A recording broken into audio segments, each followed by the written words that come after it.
But you're talking about 3 people could get into the Hall of Fame. Yes, it's supposed to be hard to get into the Hall of Fame. And we probably never would have cared how many people get into the Hall of Fame if it wasn't for the stupidity that you have shown, the derelict of duties that you have shown by involving your feelings into something, by keeping one of the greatest owners outside of Jerry Jones and the Hunt family. Robert Kraft is the catalyst that's gotten the NFL to where it's at now. And you're trying to tell me that he's not Hall of Famer? Let's get this party started. Dear Legacy, please excuse my balls.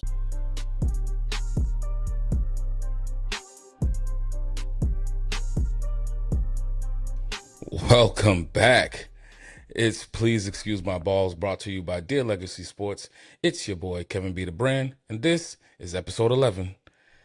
Listen, I was prepared and ready to record, and I'm sitting here like, man, there's not going to be much content, right? Because NFL, we're getting ready for the Pro Bowl, and then NBA, it's like it all went to a standstill once it was said that Giannis is up and he's gonna be traded. Like, the Bucks are listening, and Giannis technically wants to be traded, right? So now everybody is like holding off because you want to see what that big domino effect was gonna be. So I'm like, man, I'm not gonna have nothing to really talk about. Boy, was I wrong. Frenzy just started happening. But before we jump into the NBA, because I feel as though this is about to be, for those guys that have been waiting for the NBA talks to start happening, get ready. It's starting to buckle in because football is almost over. It's Super Bowl week, y'all. As you can see, I had to break this out because I feel as though I'm going to have to be upgrading all my gear come Sunday, or I'm just going to be one miserable ass person come next episode. Either way, just tune into Please Excuse My Balls episode 12 next week. All right. Not much headlines going on. We're gonna jump right into the kickoff. In the kickoff this year, like I said, the NFL Pro Bowl plays tonight. When I last checked before I jumped on here, it was AFC was leading, but you know, it's just more so about who's gonna have home court advantage for the Super Bowl. At this point, I don't watch the Pro Bowl anymore.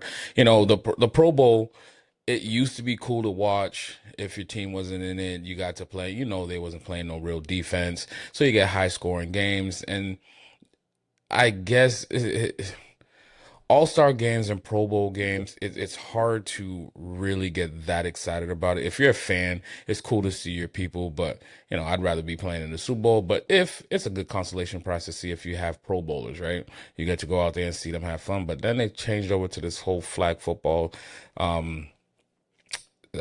type play, and I've never been interested. I don't tune into to flag football, to be honest.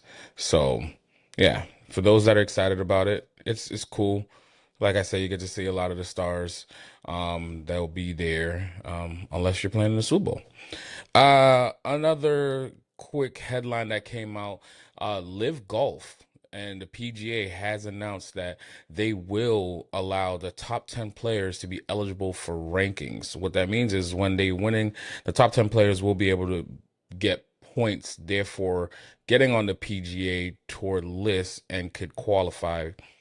It's a whole rigmarole. It's just, this merger doesn't seem like it's ever going to happen anymore, to get all the best players playing under one roof. At this point, I'm losing hope on the merger.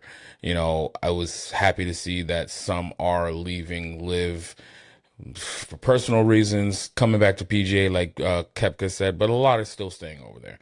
They're going to finish out their contracts. When the contract is over, we'll see what happens then in terms of Live Golf and PGA players. Last bit of news that I have for you guys in the kickoff is the NFL announced that they will be playing in overseas this year. They have 1, 2, 3, 4, 5, 6 international games. Part of their goals of trying to bring out, excuse me, seems kind of loud, it's right by the mic.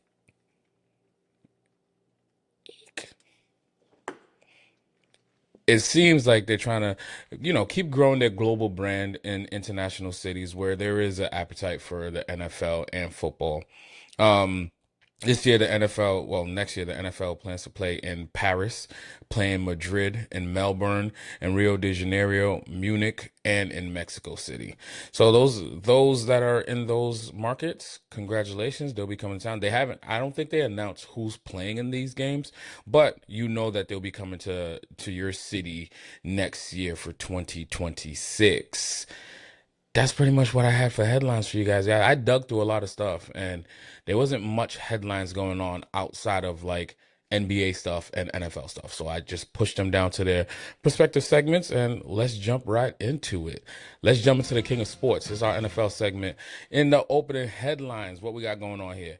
The NFL also announced that the salary cap is going to raise from $301.2 million next year to $304.7 million. Don't seem like much, but that's a key thing. That $3.8 million that you're talking about raise don't seem like much, but that's the difference of signing somebody and not signing somebody in the offseason when you're going for free agents. You've seen how bringing in key free agents, sometimes they're having to overpay, like a Milton for us in the Patriots. You end up wearing caps and t-shirts, going to the big dance, so it don't seem like much, but it does make a drastic difference, especially now with the types of salaries that these quarterbacks are making, and these star wide receivers and DNs are making. So you need that little buffer room to round out the rest of your NFL team. In a bit of great news, Homer news, the Patriots DC Terrell Williams, who stepped away at the start of the season due to prostate cancer, has announced that the Patriots announced that he is cancer free and he will be with the team this week at the Super Bowl. He was still involved with the team while going through all his treatments and all stuff. Kerr stepped in and has been doing a phenomenal job. But it's good to see the troops been rallying around this man, and to hear that you're cancer free and now your team that you were supposed to be at the helm of is in the Super Bowl, and you're gonna join them to potentially, let the confetti rain on top of your head, right? This is what you do this for, and it's good to hear good news going into this week for the Super Bowl, right? Moving along, president of the Atlanta Falcons, Matt Ryan, has not committed to Michael Penix Jr. I mean, honestly, I wouldn't either. I want to see what's out there, what I could do, what moves I can make before I commit to.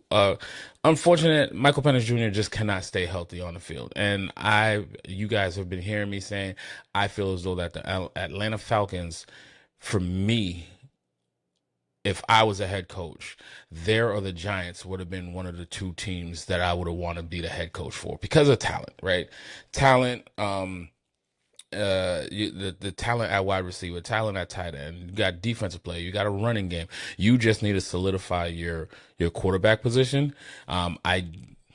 I don't think Michael Penix Jr. has grasped, but at the same time, I can't say he hasn't grasped it because he has not been able to stay on the field. If you can't stay on the field, that it's hard for me to judge on what you can and cannot do. Kirk Cousins is a solid backup. I think is a great bridge quarterback, but I think Kirk might be a cap casualty during this offseason while they try to figure out this thing. Or if I'm Atlanta, if you can't find somebody that's going to be that solid bridge quarterback for you while you transition, try to find the next quarterback with the talent that you have, I feel as though, especially in that division that you play in with the Bucks, the Carolina Panthers, and whoever else is in that division, you tied for number one. Is by tiebreakers. That's the reason why you did not end up playing in the playoffs this year. So why not keep a Kirk Cousins that's going to keep you in position with that running game, with that defense, with the wideouts that you have in Drake London, who is going to be healthy next season, with Michael Pitts. Like, there's too much weapons for you to not think that with a Kirk Cousins at the helm, while you figure out this quarterback situation, you go and make a playoff run. Give the Bucks and Carolina a run for their money because you was tied with them by the time the season ended. So why not, right? Browns quarterback Sanders excited for the Pro Bowl. New head coach Monken came in and he made it apparent to Sanders that when he was in Baltimore, he wanted to draft him. The year that he came out. So maybe that's one of the reasons why Monken took the jobs. Maybe not, but it's not like he's committing to Sanders. It seems like it's going to have to play out and see who, best man win type situation. But let's be completely honest. In Cleveland, I feel as though you need to make that move and hold on to Shador and let him be your starter, develop him, grow him, and see what you can do with Myles Garrett on the other side. You had a pretty decent defense. It's just your offense was a little bit anemic, but I think Shador Sanders could be that change and spark that you need. Is it going to be perfect right out the bat? Absolutely not. But I think the talent that kid has, that I watch play in 3 different levels, yeah. You're not going to miss too bad with that one. It's not like he's an injury prone type situation that they got in Atlanta. He's young. He's going to need to get a quicker release, holding onto the ball and running for dear life. This ain't college no more. These boys can move and they can catch you too, right? So let's see what happens with Monken. I like the hire of Monken for the Browns organization. And he knows the type of player that he has in Shador Sanders because he's coached Lamar Jackson. So he knows how to coach special players. He knows how to put them in positions to win games rather than lose games. But now you're not just the offensive coordinator for the team. You're the head guy. So more responsibilities, more things that you got to worry about. So we'll see how this plays out. I'm curious to see who they're going to bring on as OC and if they bring back their DC because there's weirdness going on over there. But we'll see how that all plays out. Let's see what we're going on here. NFL players are pushing back on the 18-game season. Interim guy at the helm for NFLPA has said that the players do not have an appetite for an 18-game season, even though the owners and the league is pushing for an 18-game season going into. I don't know if they was going to try to implement it next year, but I know it was trying to come up for votes or whatever the case may be, but we'll see what happens. 18-game season does seem like a long season. As a football guy, do I want more games? Yes. But at the same time, it gets taxing on the body, to be completely honest. As somebody who's played it and not even at their level, you're talking about that's a key injury could happen in that season. A key injury could happen in a 17-game season also, but yeah, we'll see what happens. Am I mad? If it goes to 18, cool. If it don't go to 18, cool. I'm still getting football. Every week matters. That's what it comes down to. In other news, the Vikings fired general manager after 4 years. Listen, if you let Sam Darnold walk out your door for nothing, and you said J.J. McCarthy is going to be your answer moving forward, and J.J. McCarthy already came in on an injury situation, can't stay on the field. The kid has talent, but he's injury prone, as we can see. And you let Sam Darnold walk out your door where he wanted to stay in Minnesota. His top wide receiver, Justin Jefferson, wanted him to stay in Minnesota. But you let him walk, and he ends up in Seattle. And didn't cost Seattle much to sign him, and he's now playing in the Super Bowl, and you didn't even make the playoffs. So unfortunately, it's a results matter type league, right? Some they wouldn't care, but for me, that is kind of egregious. You seen Sam Darnold turn you to a 14-3 team. Why not bring him back on a team-friendly deal where you could cut bait maybe after a season while you let McCarthy still keep developing, and then let him walk out the door or trade him? Because teams are always looking for solid quarterbacks. He was only building more tape. Why not hold on to him? But it is what it is. Speaking of fires and hires, let's go to the coaching carousel because we are now finally complete. All head coaching vacancies have been filled. Like I said earlier, Todd Monken has been hired as the head coach for the Cleveland Browns. OC for Seattle Seahawks, Clint Kubiak, is reported to be hired by the Raiders, but can't make that deal official until after the Super Bowl.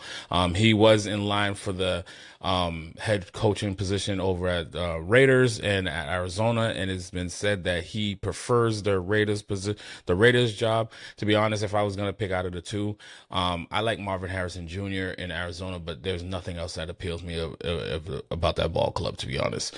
If I'm going to be going with one of the last two positions, give me the Raiders job. You know you're going in with the number one pick. We all know it's going to be Mendoza. I'm going to have my quarterback. I know how to do offense. I've played with young quarterbacks before. I know how to set up systems. I just need to make sure that I bring in the right staff around me. As you can see in the two teams that are playing in the Super Bowl, it's all about staff. Not even just the Super Bowl. Let's talk about the teams that were in the playoffs with young quarterbacks, with new guys at the helm, or year two guys at the helm. Staff matters. Who's your OC? Who's your DC? Are they good at, who's your player personnel? Developing some of these young players, because you've been down and now you're coming back up. There was a lot of teams that, there's no Pat Mahomes. There was Josh Allen, but Josh Allen's team was not built properly to take him somewhere else. And even then, 17 still could have put the cape on his back. So I like the hire for the Raiders. With Tom Brady in the helm, the Raiders are trying to stay relevant or become back relevant again after the Pete Carroll situation. So let's see what staff he puts together. With Joe Mendoza coming in, new OC, does that mean you're automatically into the playoffs? No. We'll see what you do during free agency. We'll see what you're doing with staffing. We'll see what you go do in the draft outside of Mendoza, right? Going to get Mendoza is not the end all be all. You still got other holes that you got to plug and fill also. So at least they have the guy at the helm. After this Sunday, he'll be at the helm to start getting his staff together, start getting plans together, getting with the player personnel, the general managers and all that, getting with Tom and the owners, and see which direction they're trying to go into, right? Speaking of the last and final job that was open for a head coaching position, the Arizona Cardinals are going to bring in Mike LaFleur, the OC of the Rams, to be their new head guy. Cool. Like I said, I like Marvin Harrison Jr., but there's not one other person in Arizona that makes me say I'm excited to go there. I mean, as a coach, you inspire to eventually be the dude at the helm, but not every job is created equal. Hopefully it's not one of these situations after 2-3 years, you're back to being an OC somewhere else, right? Hopefully you have the success that you need. These guys have brought in all types of OCs. They've had, Kingsbury over there. They had some good coaches go through that organization, and as long as you're trying to hold on to Kyle Murray, which it seems like the organization is sold on Kyle Murray, I don't know how you're not looking for another head coach soon again. So that's just my opinion. Maybe he develops into a better player, but yeah, that's the last 3 head coaching positions that were available for hire. But speaking about hires and putting staffs together, some of these people are not wasting times. John Harbaugh is bringing in former KC OC Matt Nagy to join him on staff with the Giants to do OC for him. Eric Bieniemy will be going back to Kansas City as the offensive coordinator again. The Titans are hiring 49ers assistant head coach Gus Bradley as their new DC. It seems like Robert Saleh is trying to form out his staff in Tennessee while they go get ready for this draft and free agency. Detroit is bringing a 4th new OC, Drew Petzing. I'm sorry if I pronounced that wrong. He's coming on as the new guy that will be in Jared Goff's ear. We all like Detroit. We see the talent that's in Detroit. The head guy is the dude that's there. I feel as though they've been searching for somebody to keep the offensive helm in place. Well, they're not searching. they've been good and they keep losing their OCs. So, victim of your own success, right? So, let's see what Drew brings to golfing crew this season. The Broncos promote quarterback coach Davis Webb to OC. Um, Davis Webb's name came out a lot this coaching cycle for head coach. Obviously, he didn't get in any of the positions, but he was the hot ticket name of young coaches. I feel as though next coaching cycle he might get that position. I think this promotion puts him in another light. We know Bo Nix will be back by next season, but the thing for me is Sean Payton's been the play caller the whole time since he's been in New Orleans. He's one of the most brilliant offensive play calling minds out there. Don't let that 4th-and-1 play fool you. Sean Payton is one of the best offensive minds out there, and at the helm of as a head coach. I don't know what that means in terms of play calling, if he's going to relinquish those duties to Davis Webb, or if Davis Webb is just going to be the, what do you call those, the play game manager where they develop game planning and all that, but Sean Payton is the one that's still calling the shots over there. Other positions that's been hired: Anthony Weaver is coming to Baltimore as the DC. The Dolphins bring on Packers linebacker coach Sean Dugan as their DC. 49ers to hire Raheem Morris as their DC. He'll be replacing Robert Saleh, who did an amazing job with what he had in the cupboard this past season that got the 49ers into the playoffs. And, at the end of the day, the 49ers was limping into these games. It would have been a great story for them to have met it, to have make it to the big dance, but it was hard to see that with the amount of talent that they lost on the defensive side of the ball alone. And Robert Saleh made that happen. Kyle Shanahan did one of his best coaching jobs that I've seen. Like, if he was to win Coach of the Year over Mike Vrabel, I would not be mad about that one, because that was a coaching thing. But Raheem Morris, we know, should not have been fired in Atlanta. I did not understand that move. I think he will, with Fred Warner and others coming back healthy next season, he's gonna have something to play around with. And as long as Christian McCaffrey can come back healthy, you're not getting Kittle back next season. So you'll have to rely on others to step in. They're gonna have to figure out that wide receiver position for Brock Purdy. You need to go find you a number one. And with Christian McCaffrey in the backfield, I think the 49ers could have something going on next year. The Bills are going to bring on Broncos assistant coach Jem Leonard as their DC. The Steelers hire ex-Raiders DC Patrick Graham as their DC. Ravens hire Bears OC Declan Doyle as their OC. And lastly, the Rams are hiring Browns Bubba Vertrone as their special teams coordinator, who we know the Rams need to fix their special teams side of the ball, because they could be playing in the Super Bowl this week like I had predicted. Had not been for, I'm not just going to put all the blame on their special teams, but it played a heavy part in that last game against Seattle, and their defense could not have stopped the nosebleed that day for some reason. But it is what it is. And that's what we have going into the headlines and coaching moves and hires. Still more coaches to be hired on the OC levels, positioning coaches still to be hired. All that will round out this week behind the scenes. Nothing that's going to shake up anything. And as we get ready to go into combines, drafts, free agency, the season in theory ends on Sunday, but it begins for everybody else.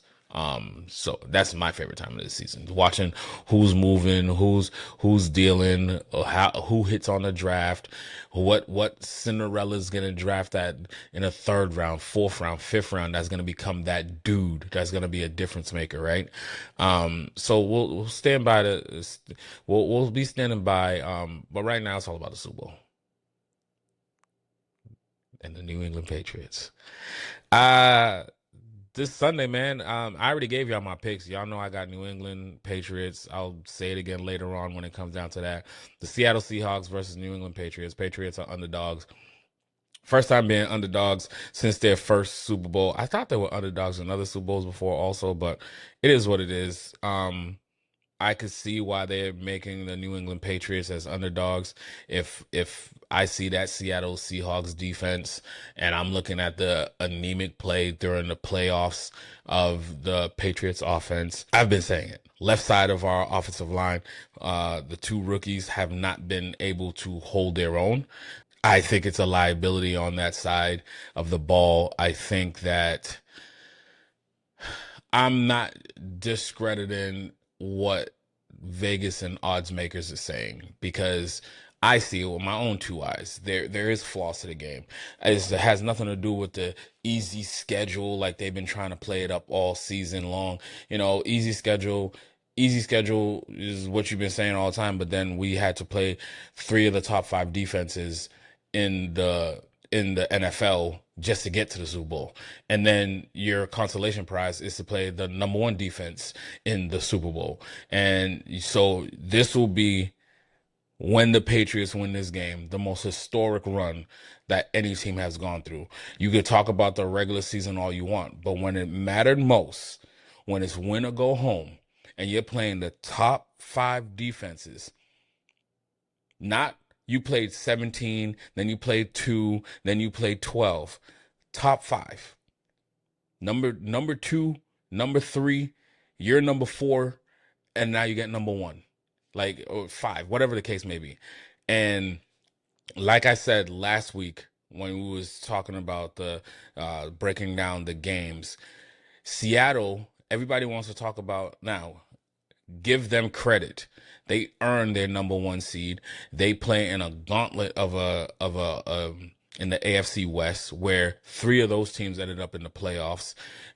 Granted, 49ers limped into there, but even when you look at it, the people that they played along the way, you beat down on a 49ers team that had nothing. They had nothing.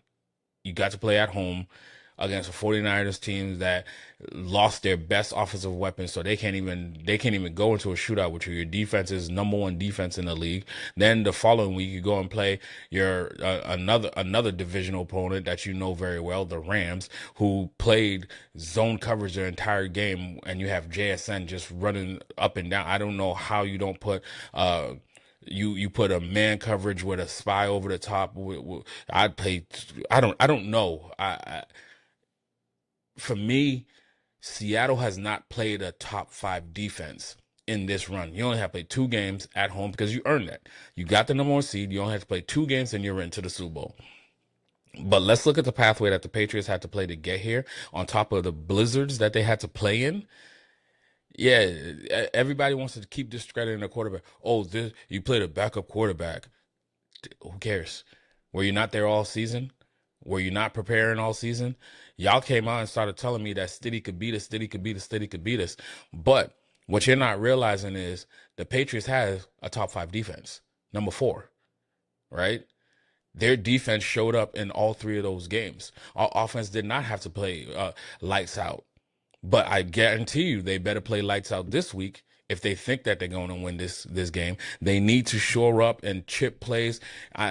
As much as I love Henderson, this is going to be a Ramondre Stevens game. He needs to be in the backfield to protect Drake May from getting another 5-sack game. We're averaging 5 sacks a game throughout these playoffs. But it makes sense. We're playing, when you put up a graphic and it shows me in 15 sacks, 5 turnovers for Drake May, 0 turnovers, and 5 sacks for Sam Darnold, let's look at who they're playing.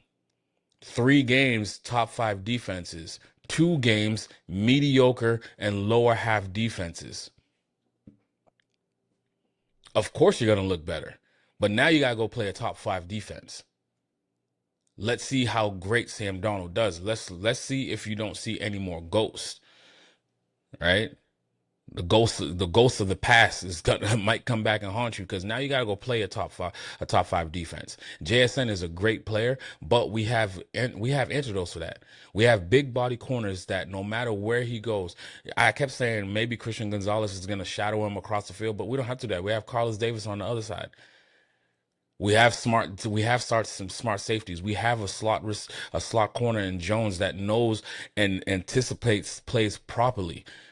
We have defensive linemen and linebackers that have line discipline, and we swarm to the ball. All right. So making us underdogs, not giving us a chance at all. We've heard this story before in New England. We played the greatest show on turf for our first one. And what you think we're gonna? And now y'all keep telling us how this is the greatest team defensively, offensively, on paper. This on paper. All right, cool. Keep doubting us. Y'all been doubting us all season. And then when y'all just want to keep discrediting it, I want to see how you're gonna discredit it when we beat the Seattle Seahawks. All right, that's all I got for the NFL in this segment of King of Sports for you guys this week. We're gonna jump right into, let's go beyond the lines. Beyond the lines. This is where we cover golf, tennis, and other sports, but it's mostly golf and tennis. In the PGA and LPGA leagues, excuse me about that. Justin Rose wins the Farmers Insurance Open with a wire-to-wire win, setting a scoring record held by Tiger and winning by 7 strokes. Pause. That's major. Justin Rose is a veteran in the game, and he did not relinquish that lead. The moment he took it, he never looked back. I said last week Brooks Koepka is back on the PGA Tour. I'm excited about that. I'm a Brooks Koepka fan. I love that he's back on the PGA side. He made the cut.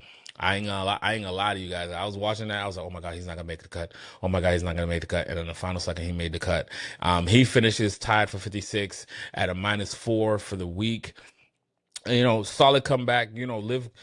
For those that don't know, Live plays on a three game tournament, whereas PGA plays on a 4-day tournament. Going from 3 to 4 is drastic difference. That fourth day will, set some people back sometimes. And to see Brooks come back and be competitive, it sounds like it's tied for 56. Yeah, I mean, it was a deep pool of guys, even at making the cut. I think 72 or 76 made it, 76 players. So it's not a bad week for your first time back. This week, the Waste Management kicks in Phoenix Open kicks off. A lot of people like the Waste Management because it's a fans tournament.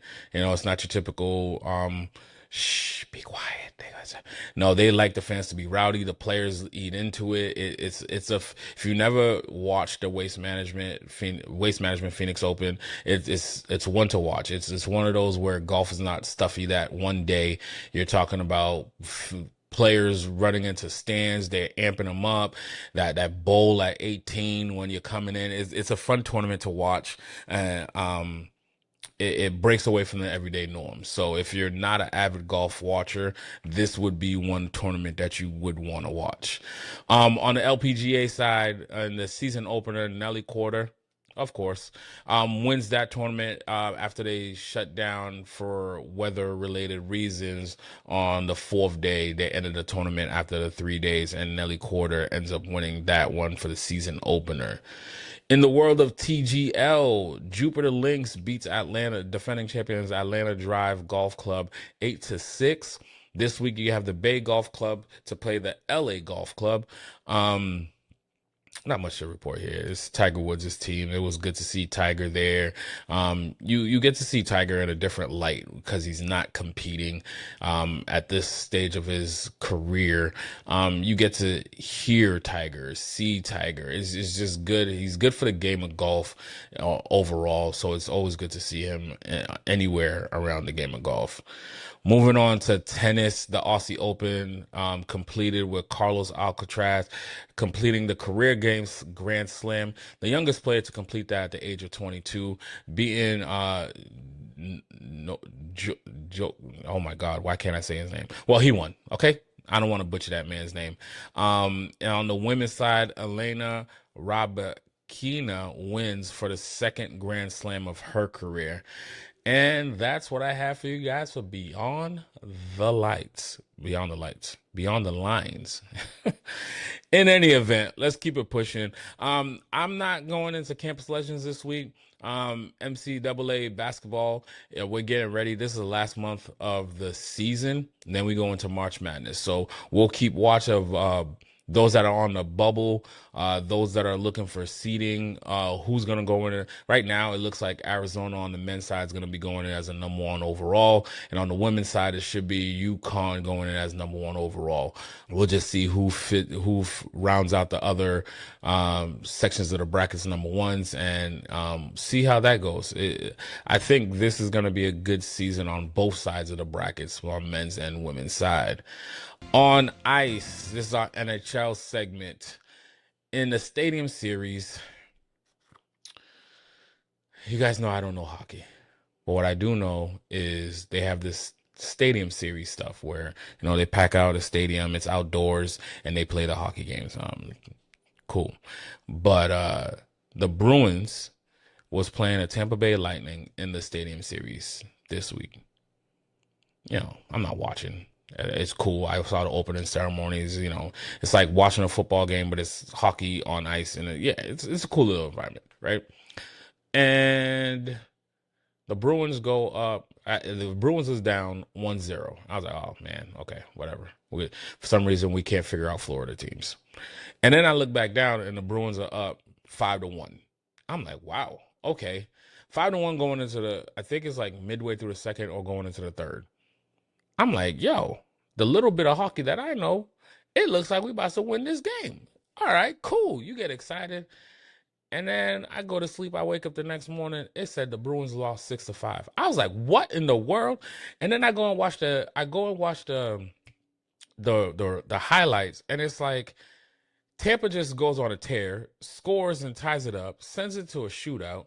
And then we still have a chance in the end because we have our star guy, going to shoot the last one, and if he makes this one, we're good. I think it would have extended the shootout, and my man hits the crossbar, and that's how we lose.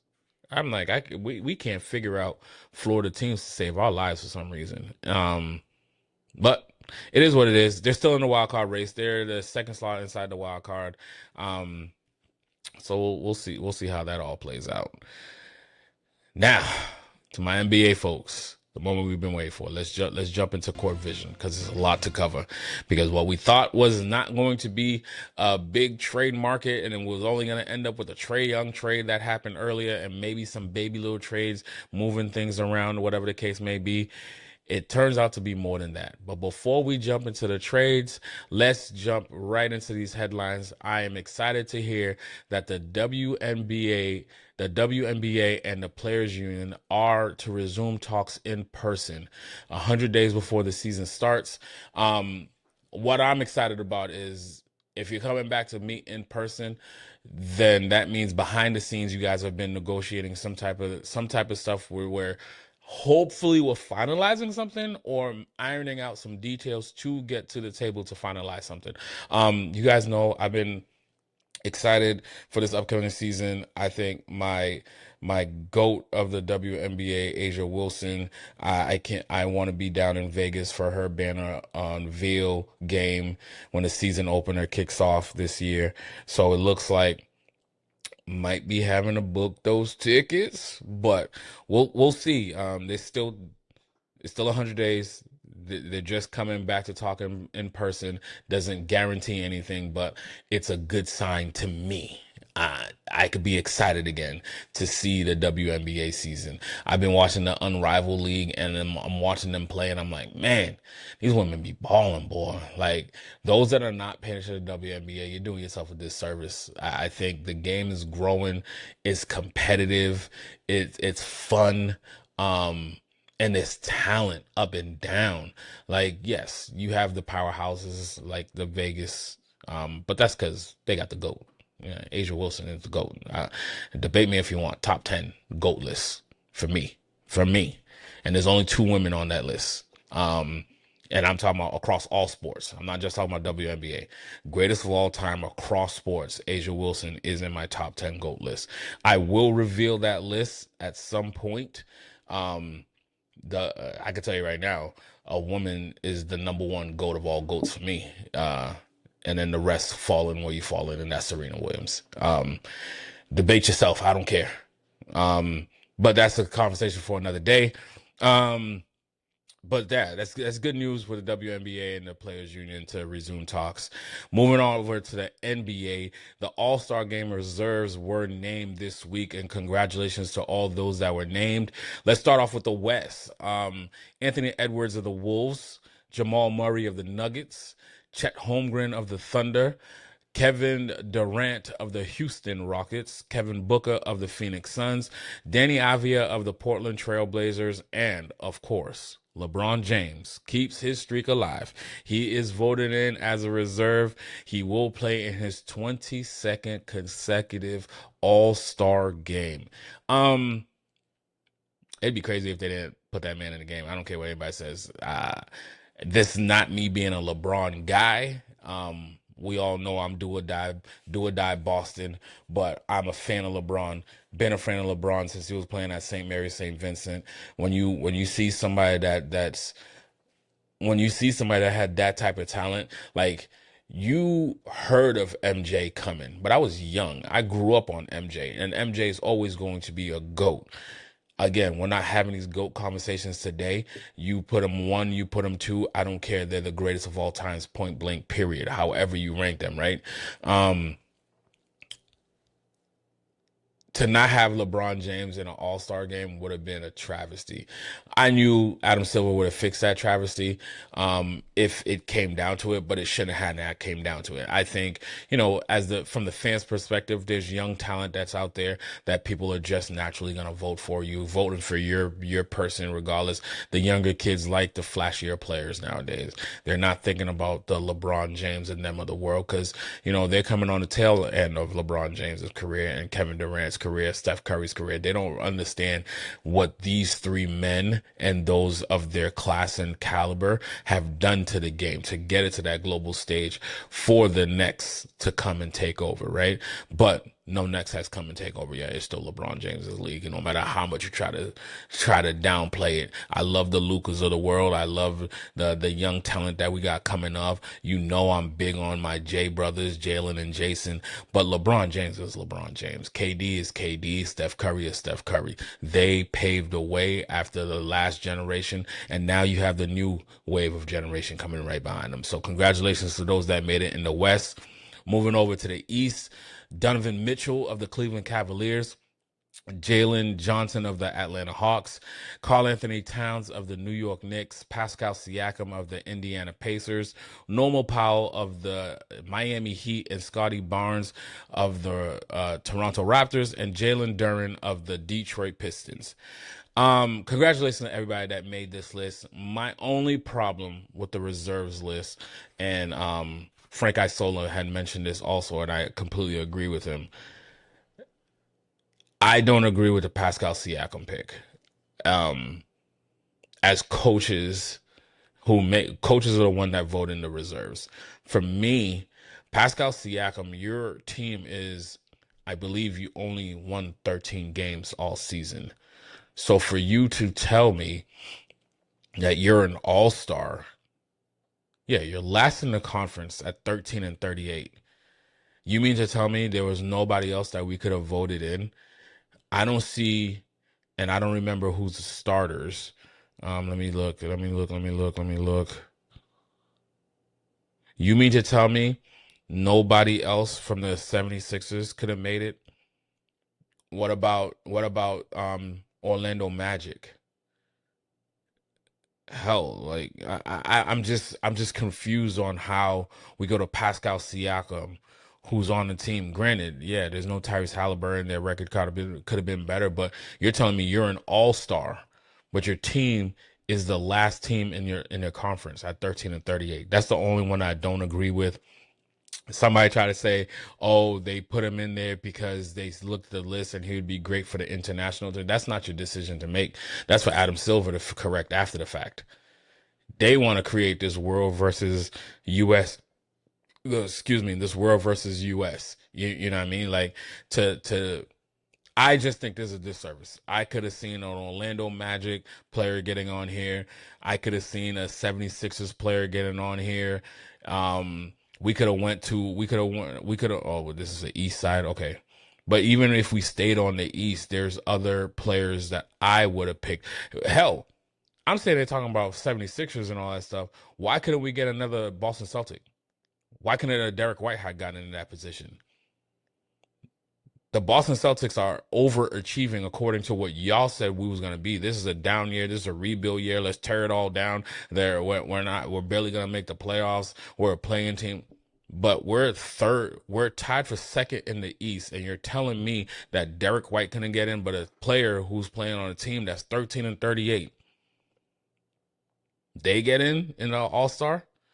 Come on, do better, coaches. Y'all preach winning all the time, and then this is what you give me for an all-star game. Whatever. Moving on. In other news, speaking of the commissioner, Kawhi Leonard was named to the all-star game by Adam Silver and from the commissioner's pool of players. So Kawhi Leonard will be there representing the Los Angeles Clippers. He is named to the All-Star game by the pool of players for the commissioners list. The game is playing in Intuit Dome, the brand new arena that the Clippers play in. I heard it's an amazing facility. Yeah, it's cool. I think Kawhi Leonard's having a good year amid all the scandals that them and the team has been going through about salary cap exceptions and all that other stuff. That's for the league and them to figure out. I've made my stance on it. I'm not happy about it when my team has to give up on certain players by following the rules to stay under these luxury tax bills and all that. And there's the potential of, the Clippers and Kawhi Leonard potentially or supposedly had circumvented the cap by doing some funny money stuff. But that's neither here nor there. I think he earned his spot by the commissioner to put him in the game and to have a representative for the Clippers, right? You could have made a case for either him or James Harden to represent the Clippers in the All-Star game. It is good that somebody from that town and that arena is being represented. So that's good. Moving on. I believe the rosters were released for this round robin situation that they have going on this year. It's going to be 3 teams playing against each other. It's world versus the US. There'll be 2 US teams of 7 players each and then 1 world team of 7 players based off of those that were voted into the All-Star game by either the fans, the coaches, reserves, and the commissioner's pool of players. So the 3 teams go as followed. The U.S. Stars is going to have Scotty Barnes, Scotty Barnes of the Toronto Raptors, Devin Booker of the Phoenix Sun, Cade Cunningham of the Detroit Pistons, Jalen Duren of the Detroit Pistons, Anthony Edwards of the Minnesota Timberwolves, Chet Holmgren of the OKC Thunder, Jalen Johnson of the Atlanta Hawks, and Tyrese Maxey rounding out that team from the 76ers. That will be your USA Stars team. USA Stripes team will feature Jaylen Brown of the Boston Celtics, Jalen Brunson of the New York Knicks, Steph Curry of the Warriors, Kevin Durant of the Houston Rockets, LeBron James of the Los Angeles Lakers, Kawhi Leonard of the Los Angeles Clippers, Donovan Mitchell of the Cleveland Cavaliers, and Norman Powell of the Miami Heat make up the USA Stripes team.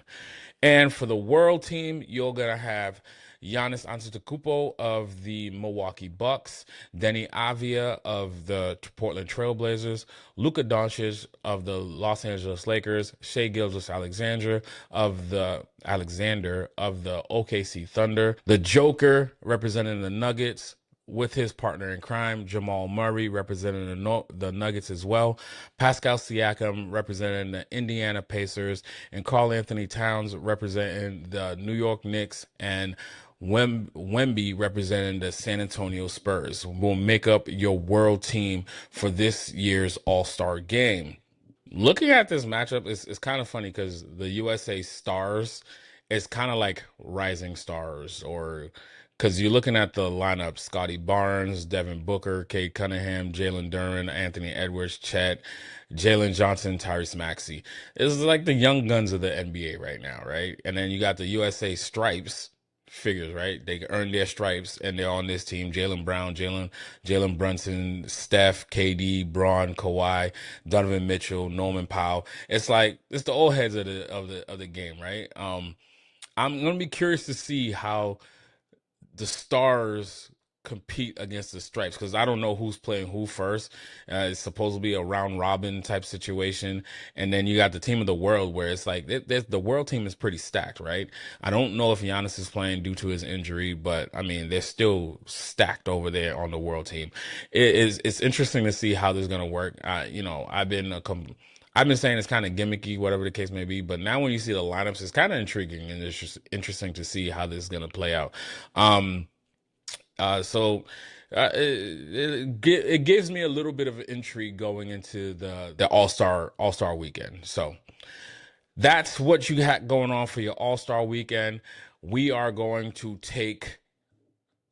let's jump right into the trades and the rumors of trades that's been happening. I told y'all at the beginning, I didn't think that any trades of significance was going to happen, only because once you hear Giannis and the Milwaukee Bucks are entertaining offers and they're ready to like really considering trading Giannis, that puts everybody on hold. That's like when KD comes onto the trade market or LeBron is a free agent, and everything waits until that happens, right? So I was like, until the Milwaukee Bucks, and you're hearing Golden State Warriors, Miami Heat, Minnesota Timberwolves, and there's teams that are still calling and asking to see if they have what it takes. Some people, they can't afford it.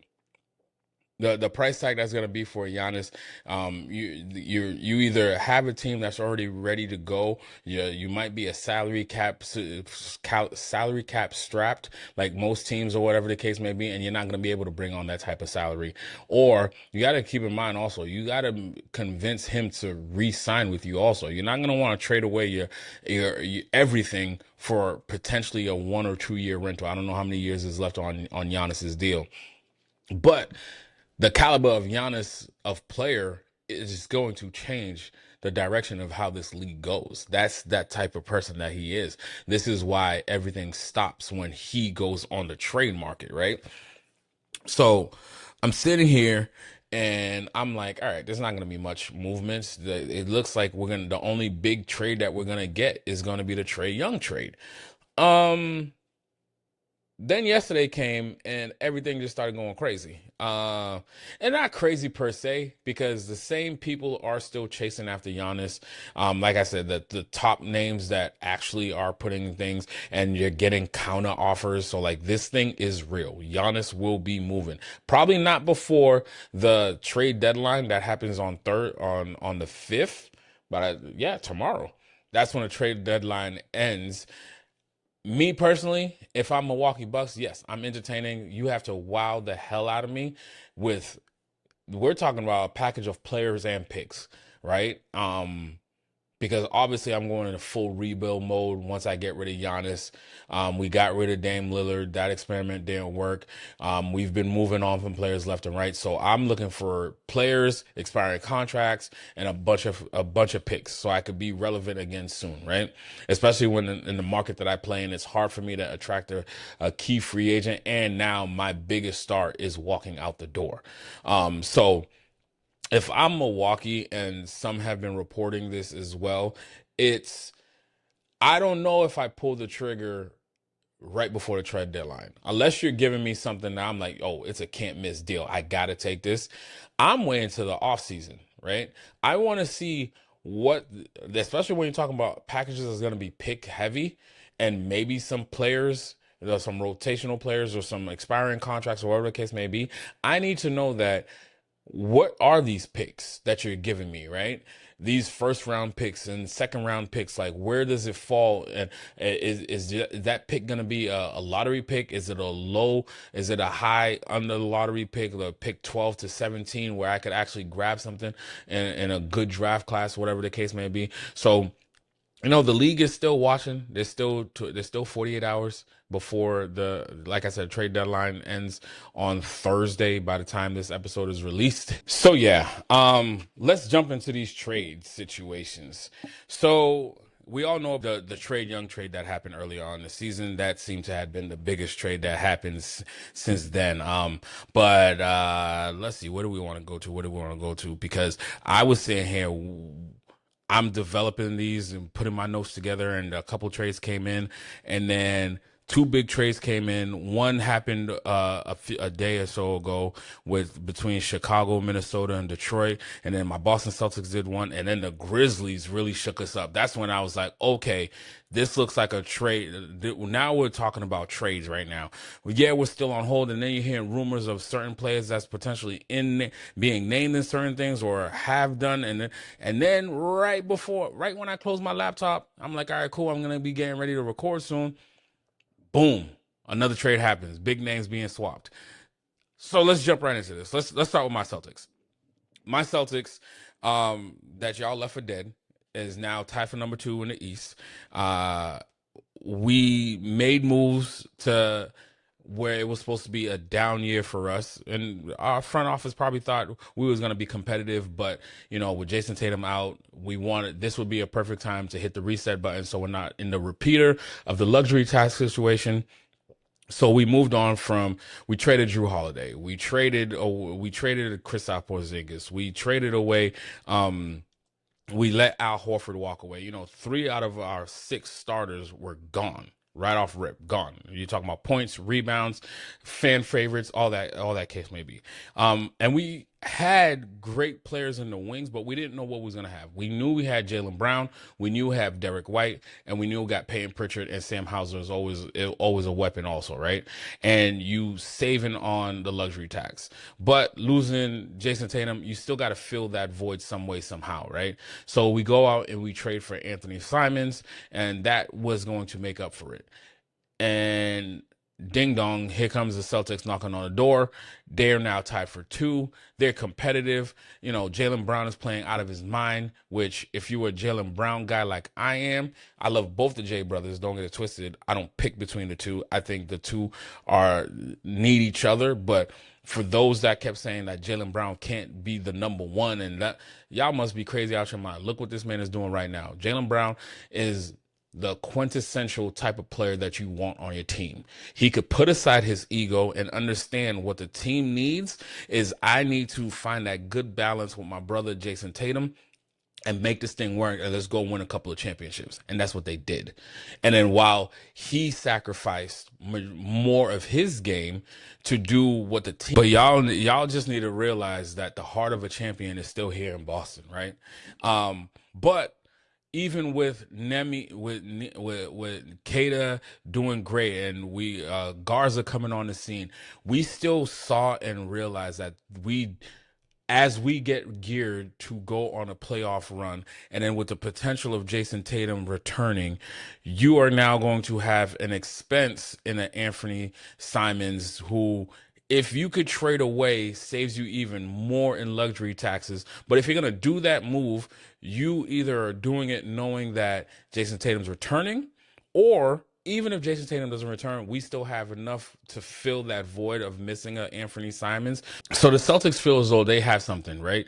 And you got to realize that the only thing that I saw a glaring hole at the start of the season is still kind of, even with the development of the bigs that you have, and you have that rookie that's playing a little bit good in the rotation for us as well, you still needed a big that could score and rebound. I think rebound was one of the biggest things that somewhat is glaring on this little run. And when you're talking about Detroit, you're talking about the Cleveland Cavs, the Phillies of the world, teams that you're going to be competing against in the second round. You're not really making moves for the first round. You're making moves for the second round and beyond, right? You're going to need that big that's going to at least pull away a big from the hoop, where you could open up lanes so that Jaylen Brown and Jason Tatum, if he returns for this season, could cook and the Celtics did go out and trade for big man Nikola Vucevic from the Bulls for Anthony Simons and a second round and swap of second round picks. Like I said, Nemi's been playing great, but we are upgrading from 10 points, 8 rebounds, and a block per game to 17 points, 9 rebounds. But most importantly, saving in luxury tax. That savings of the $20 million that we got by trading Anthony Simons away now puts us in a position where we're not cap holded to certain rules and restrictions because we're in the luxury tax situation. We're not going to be a repeater going into the next season, and you make room for the return of Jason Tatum.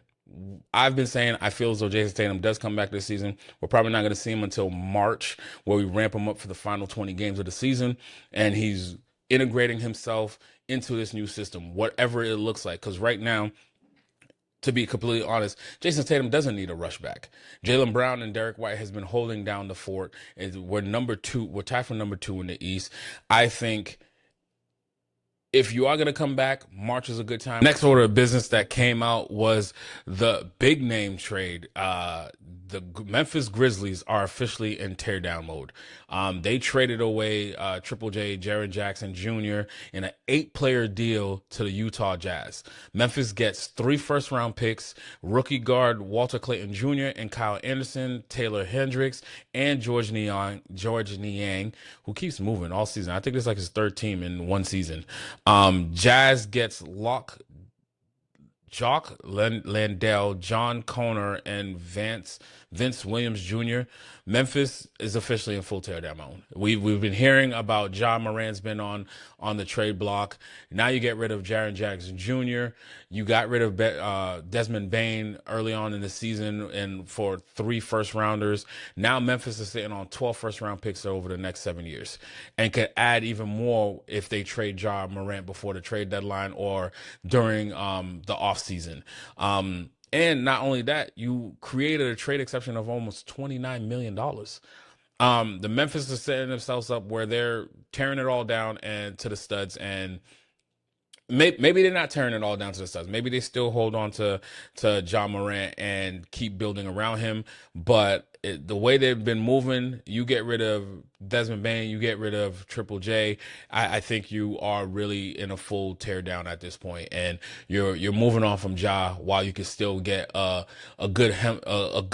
I mean, you got 3 first rounds for Triple J. You got, I believe it was like 4 or 5 for Desmond Bane when he moved on to Orlando. If you could grab yourself another 3 or 4 first rounders and a couple players and expiring contracts, go with that. You have something. You have an arsenal to play with while you move along. That was the 2 big trades that happened yesterday. The day before, Chicago and Minnesota, Minnesota, and Detroit did a 3-team trade that sent Jalen Ivey and Mike Conley to the Bulls. In return, they got Kevin Hunter and Dario Saric to the Pistons, along with a first-round pick swap that is protected from Minnesota. The Wolves got rid of players and looks like they shedded a bunch of funds, dropping their tax bill down from $24 million to $3.8 million. This honestly is just setting themselves up. As we heard, they are aggressively pursuing Giannis with the Milwaukee Bucks. The Warriors and the Miami Heat have been the top contenders in the Giannis sweepstakes thus far, and the stuff that they've been offering, there's been counter offers. So we're still waiting to see if that shoe is going to drop before the trade deadline or if it's going to wait till after the off season. With that being said, with the whole Minnesota situation going aggressive, you're hearing that Draymond Green's name is even in talks of trades in an attempt to get Giannis. In order to make it work to get a Giannis, they would have to get rid of, well, to be honest, if they could package up a Jimmy Butler and a Draymond Green, that's how they're gonna make that money situation work anyways. So is Giannis and Steph enough to go out there and compete in the West? I love Steph Curry. I think he is one of the catalysts of all of this whole thing, right? But losing a Draymond Green, I think will affect more than people actually think it would be, right? You know, his coach and Steph has come out that they want Draymond to retire in a Warriors jersey, which I think he should as well. But when you're talking about the likes of Giannis, you got to see how that looks and do your due diligence. Let's see how it all plays out. I don't see how you make a deal done where you do keep a Draymond Green. And the Draymond Green you're talking about, I think there's 2 years left on his contract. It's a cheap contract for about 24 or $25 million a year. When he signed that $100 million contract. And the Jimmy Butler contract, I think, is paying him over $45 million a year. So you'd want to package those two to make the money situation work to get a Giannis with the Warriors. So we'll see what happens there. And then, you know, there was the Kings and the Cavs. They swapped players, DeAndre Hunter to the Kings for Keon Ellis, and Dennis Schroeder are going to the Cavs, while the Bulls received Dario Saric, and 2 first-round picks, who they end up moving Dario Saric thereafter. Those were the trades that were happening. And you're still hearing the trade rumors of Anthony Davis still in trade talk. And LeBron shut down all types of stuff when he said he plans on staying in LA through next season. But then you was hearing that James Harden and the Clippers are entertaining and working together on getting him to a contender. And you're like, well, that came out of nowhere. They've actually been playing better. They're back into playoff contention. I believe they're sitting in ninth right now in the play-in tournament. But it's the West. The play-in tournament, you look at who's in 1 through 6. It's hard to say like, oh my God, what are they gonna do? Like, you was last in the conference, and you played your way back into the play-in, and could still keep playing your way up this chart right here, right? And then out of nowhere, we hear the talks of that, and then it's being linked to the Cleveland Cavaliers, and I'm like, whoa, wait a second, what is happening right now? Where did this come from? I think James Harden has been playing great. I think Kawhi Leonard has been doing good. But you know, when you hear things like this happen out of nowhere, obviously everybody's going to talk about, oh my God, James Harden is going to be on the move again. He's going to be on his 5th or if not 6th team at this point. And yada yada yada. He's unhappy. This is what he does, but I don't know if we've seen disgruntled James Harden who wants out of somewhere. I did not see this. For me, something else had to happen for them to come to the terms of, hey, I want out and let's figure this out. And like I said, right when I'm about to close the laptop thinking I'm done gathering all my notes to come and record, boom, the trade happens. James Harden to the Cleveland Cavaliers in exchange for Darius Garland to the Clippers with a 2nd-round pick. When I seen this happen, I'm like, okay, Cleveland Cavaliers, you get rid of Hunter. I didn't understand that one. I think Hunter was playing well for you, and you was out here. You needed that wing to compete with the wings that play in New York, the wings that play in Detroit, in Boston. Toronto has wings. Philly has a backcourt that you would need those big body wings that you could. And then I started thinking, okay, you go get Keon Ellis, you go get Dennis Schroeder. I'm like, okay, what was the difference last year? We all said Cleveland Cavaliers looked like they got punked along the way. Now you out here you're gathering players that, you know, Dennis Schroeder, he wants to fight everybody. Keon Ellis is a gritty player, and now you go get Harden. Your playoff runs, as much as I see, Donovan Mitchell always runs out of gas when he's on these playoff runs. Since he's been in Utah, that's been a knock against him that I've seen, right? I think Donovan Mitchell is an amazing talent, and it's scary with the last few minutes, if it's a close game, what he could do to you. But his counterpart has been injury prone or don't show up, right?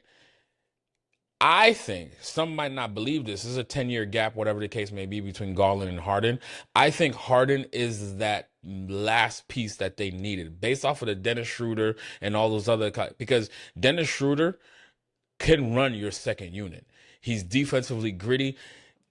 Offensively, he's going to give you that one game or two where he's just going to be lights out. And then he's going to give you a couple games where he's just not going to hit a couple of shots. But you don't need him for that part. You need him for his grit and all that other stuff. Keon Ellis is going to give you a couple threes, and he's going to play some good defense for you. But Harden mixed in with Donovan Mitchell, that's a scary backcourt. I'm not gonna hold you, because we all know Donovan Mitchell is going to get his. Garland, if you put a big body on him, you see he can't really get going the way he wants to get going, right? So now you go put a James Harden who could score anywhere, the step back three assassin. Like, I would not be surprised if Cleveland does not start climbing up here.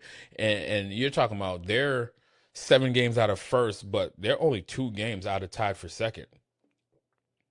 I could easily see the Cleveland Cavaliers as one of the top 4 teams when the season ends, right? I really like that move for Cleveland Cavaliers. I like it as a NBA fan, as a Boston Celtics fan.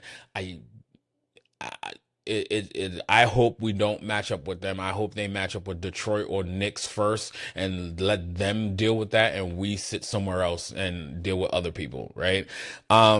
But those were your trades and your rumors that happened in the NBA.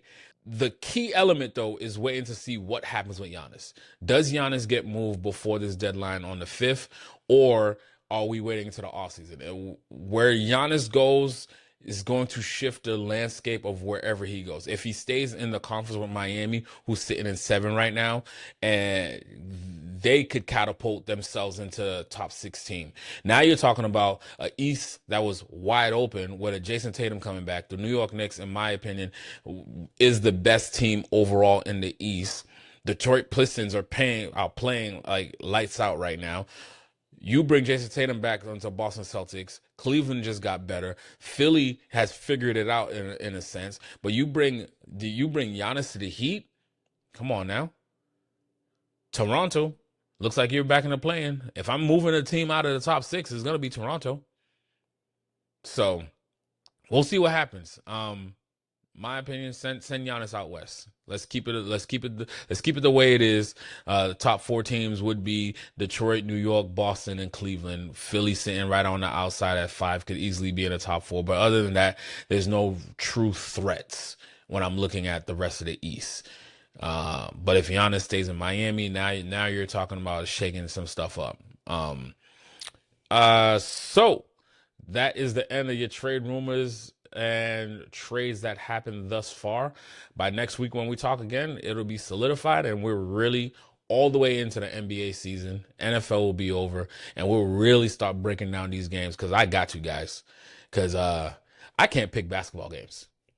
I had an amazing season from week 10 on, going straight through the playoffs. I had an amazing season, but I can't pick basketball games to save my life. This past week, I went 9-10.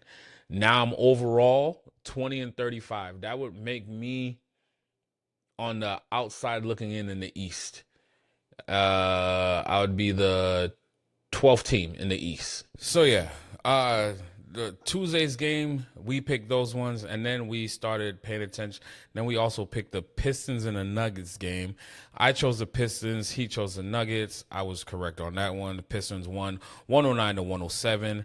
Then we moved on to the Wednesday games. Let's see what we did on Wednesday games, because like I told you guys, I sucked. But we did go Lakers-Cavs. I took the Lakers. He took the Cavs. Cavs beat down on the Lakers, 129-99. We both chose the Celtics over the Hawks. The Celtics lost that one, 117-106. It keeps going like this, guys. Magic versus the Heat. Let's see who chose who. I took the Heat. He took the Heat. And we were both wrong. Magic won 133-124. And then we picked the Knicks and the Raptors games. I chose the Raptors. He took the Knicks. I was correct. 119-92, the Knicks won over the Raptors. And then there was the Spurs and the Rockets to round out the night. He chose the Spurs, I chose the Rockets, and the Spurs won that one 111-99. So it's not looking good for your boy right now. So let's move into Thursday. Thursday, we only picked 2 games that won, the Pistons versus the Suns. I chose the Pistons. He chose the Pistons as well. And, of course, the Pistons lost to the Suns 114-96. He's doing okay. I'm sucking, if you're keeping track right now. Then we chose the Thunder Timberwolves games. I chose the Wolves. He chose the Thunder. Timberwolves won that one 123-111. And those were our Thursday games that we picked. Moving into Friday, Kings versus Celtics. We both took the Celtics. We were both right on that one, 112-93. And then it was the Clippers versus the Nuggets. I chose the Clippers. He chose the Nuggets. Let's see. He won. I lost. Nuggets win 122-109. And that was it for Thursday. Going into the Friday games. Oh, no, that was the Friday games. Let's go into the Saturday games. Oh, Friday had the Pistons and the Warriors too. I chose the Pistons. He chose the Pistons. We were both right. Pistons won over the Warriors 131-124. Saturday, we only look at one game on Saturday, the 31st. It was the Mavs versus the Rockets. Were we in unison? Nope. I took the Mavs. He took the Rockets. Surprise, surprise. The Rockets won 111-107 over the Mavericks. And then Sunday's games gave us 5 games on Sunday. Okay, let's see. Sunday, February 1st, starting with the Bucks Celtics. I chose the Bucks. He chose the Celtics. In my defense, guys, I always want to pick the Celtics, but we have to be realistic. There's going to be games where they're just not going to win. And I was like, oh, maybe this is one of those games. You know, the struggling Bucks are going to come in. They're going against the Celtics, and why not try to rock the boat, right? They didn't rock no boat. They got rocked 107-79, and I missed out on that one as well. Then we picked the Magic versus the Spurs. I took the Spurs. He took the Spurs as well. Let's see what we did here. Oh, we won that 112-103 over the Orlando Magic. The Spurs win. And then the Lakers versus the Knicks. I took the Knicks. He took the Lakers. And I, picking a Knicks team to win, did win 112-100. See, I can pick New York teams, y'all. I'm not just a homer. But I also think the Knicks is the best team in the East right now. The record doesn't show it. Detroit is saying that they're the best team in the East, but I think the Knicks are the best team in the East until Jason Tatum returns to the Boston Celtics, and then, you know, all bets are off at that point. But moving along, the Clippers versus the Suns. I chose the Clippers. He also chose the Clippers, and we were both right once with the victory, 117-93 over the Suns. And then we had the Thunder versus the Nuggets. I chose the Nuggets. He chose the Thunder. And the Thunder, of course, won 121-111. Yeah, guys, I suck at picking these games. I'm picking blind, though. Remember this. I'm not really dissecting anything. I haven't been watching games like that. I've been stuck on football, and that's where I've been keeping all my attention to so I could speak intelligently when I come onto this thing to give you guys updates, right? So don't hold it against me yet. Hold it against me after. Yeah, the Super Bowl happens this Sunday. Depending on what happens in the Super Bowl is going to dictate what you're going to get from me the following week. So let's go 2 weeks from now. That's when we're really going to start dissecting the NBA, where I'm watching more of the games and all that, the good jazz. So, yeah, like I said, I went 9-10 out of the 19 games that we picked, making me 20-35 on the season. He went 13-6. Congratulations to him. I should probably post it on social media what his record was, but no, I don't want to. He did better than me. Not happening. So let's run through these standings. In the Eastern Conference, you still got the Detroit Pistons still leading the way at number 1 at 36-12. The Knicks and the Celtics are tied for number 2. By a tiebreaker, the Knicks is technically the number 2 team at 31-18, and the Celtics are the number 3 team at 31-18 as well. The Raptors followed behind them at number 4, 30-21. The new look Cleveland Cavs, well, they ain't played yet, but they're currently at number 5 at 30-21. Let's see if that trade really bumps them up in these standings. The Philadelphia 76ers are in 6 at 28-21. The Heat are in at 7 at 27-24. If they get Giannis, boy, let me tell you, that could easily be a top 5 team. But it also depends on what they got to give up also to get Giannis. So I get time to change what I just said, but in any event, at number 8, the Magic are 25-23. The Chicago Bulls are in at 9 at 24-26, and the Atlanta Hawks round out the top 10 at 24-27. Over in the Western Conference, we have the OKC Thunder still leading the way at 39-11. The Spurs right behind them at 33-16. The Nuggets, even with the Joker going down, stayed pat in the top 4 teams. Never dropped. That says a lot about this team, that the Joker could leave and miss, I think he missed close to about 2 weeks, equivalent of about like 8 games or so, and nothing changed. So now you get to put by far one of the best players on the planet back onto that team. The Nuggets are watch out for the Nuggets. That's all I'm saying. They're in at number 3 right now at 33-17. The Rockets are in at number 4 at 31-17. The Timberwolves are in at 5 at 31-20. Another team, watch out, because if they get Giannis to pair him up with Anthony Edwards, and if they don't send off Rudy Gobert, I don't see how they don't send off Rudy Gobert in this trade to make it happen. But if they hold on to that nucleus, that is going to be a problem. The Timberwolves will start to skyrocket up this list and could easily be number 2 and giving the OKC Thunder a run for their money. But again, we're talking about what ifs. The Lakers are in at 6 at 29-19, and the Suns in at 7 at 30-20. The Warriors are in at 27-23. Again, no Jimmy Butler. Trade talks about Draymond Green in the Giannis trade. Who else and what else will they have to give up in order to get Giannis to come over there? But a Giannis and a Steph Curry, one can argue that can move them up out of the play-in at least, and see what they could do in the top 6. And then you got the Clippers at 23-26, who just traded away James Harden. I don't know. You get a Darius Garland, younger player, but I don't know how I feel about that.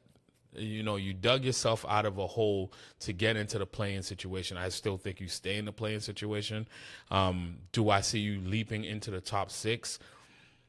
You're looking for help for you to get into the top 6. That means Lakers, Suns, Warriors, Timberwolves, the Rockets. Those are the teams that start to decline. I don't see them declining. So, wish and never. And then the Trailblazers round out the Western Conference at number 10 at 23-27.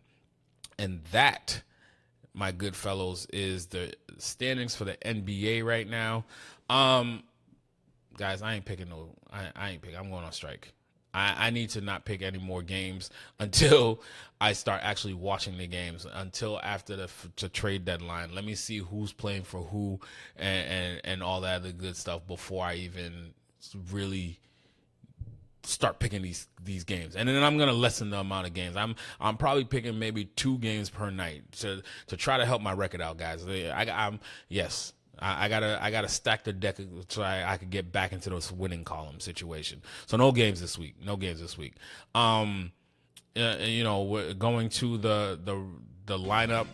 Since I'm not picking any games for the NBA. We're not really paying attention to the NCAA right now. It's all about Super Bowl weekend. In Super Bowl weekend, I told you already, I am picking the Patriots to win the Super Bowl. Last week I said I have them winning the Super Bowl 31-20. Am I still sticking with that pick? I think Amari Stevenson scores a touchdown. I think Drake May throws a couple of touchdowns. That gives me about 21 points right there. I think the defense scores a touchdown at 28, and special teams puts in a field goal as well.